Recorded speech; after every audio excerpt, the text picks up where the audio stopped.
மேஷ ராசி லக்னக்காரங்களுக்கு இந்த தமிழ் வருஷம் எப்படி இருக்குன்றதை நம்ம பார்க்கலாம். சூப்பராக இருக்குங்க டைம். நம்மளுக்கு நிறைய பேர் வந்து சனி பகவான் உள்ளே வந்திருக்காரு, சனி பயிற்சி ஸ்டார்ட் ஆகிடுச்சு, விரைய சனி அது இதுன்னு ரொம்ப பயமுறுத்துவாங்க. அதெல்லாம் ஒன்றும் இல்லை. விரைய சனி கொஞ்சம் காசு செலவாகவும் ஒத்துக்கிறேன். ஆனால் அதை தாண்டி நம்மளுக்கு நிறைய நல்ல விஷயம் இருக்குது. அந்த செலவை நல்ல செலவாக மாற்றிட்டாலும் நம்ம நிறைய ஜெயிச்சிடலாம். சரி, என்னென்னலாம் நல்லா இருக்குது சார் அப்படின்னா, இப்போ வந்து குரு பகவான் வந்து உங்களுடைய 3ஆம் வீட்டில் இருக்கார். ஸோ நீங்கள் எடுக்கிற முயற்சிகளில் ஃபஸ்ட்டு வின் பண்ணுவீங்க.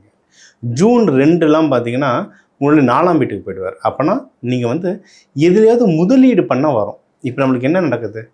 விரைய சனி நடக்குது. நம்மளுக்கு வந்து காசு செலவாகணுன்றது. காசு செலவாகனால தான் நல்லதா கெட்டதான்றதில்ல, காசு செலவாகணும். ஓகே, நிலம் வாங்குங்க, வீடு வாங்குங்க, இல்லை வீடு கட்டுங்க, இல்லை உங்களுக்கு பிடிச்ச வண்டி, உங்களுக்கு தான் வண்டி ஓட்ட ரொம்ப பிடிக்கும்ல, வண்டி வாங்குங்க. என்னென்ன ஆசையோ அதாவது முதலீடு, செலவு சொல்லலை, முதலீடு ஒன்றில் போட்டால் வளரும்ன்றத அந்த முதலீடில் போட்டிங்கன்னா நல்லா வளருங்க.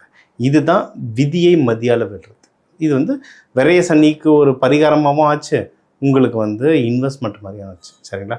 இதிலெல்லாம் உங்களுக்கு ஹெல்ப் வேணும். இதில் இன்வெஸ்ட் பண்ணுறதுக்கு உங்களுக்கு ஹெல்ப் வேணும்னா எனக்கு தெரிஞ்சு நீங்கள் பெஸ்ட்டு அம்மா, ஒய்ஃபு, அப்பா, இந்த மாதிரி ஃபேமிலி மெம்பர்ஸை கேட்கலாம். இவங்கெல்லாம் வந்து உங்களுக்கு இதுக்கு நல்ல ஐடியா தருவாங்க, நல்ல சப்போர்ட் தருவாங்க. உங்களுக்கு சகோதரர் சகோதரி இருந்தாலும் அவங்கள தாராளமாக கேட்கலாம். இந்த உறவுகளை யாரை கேட்டாலும் உங்களுக்கு நல்லா சப்போர்ட் பண்ணுவாங்க.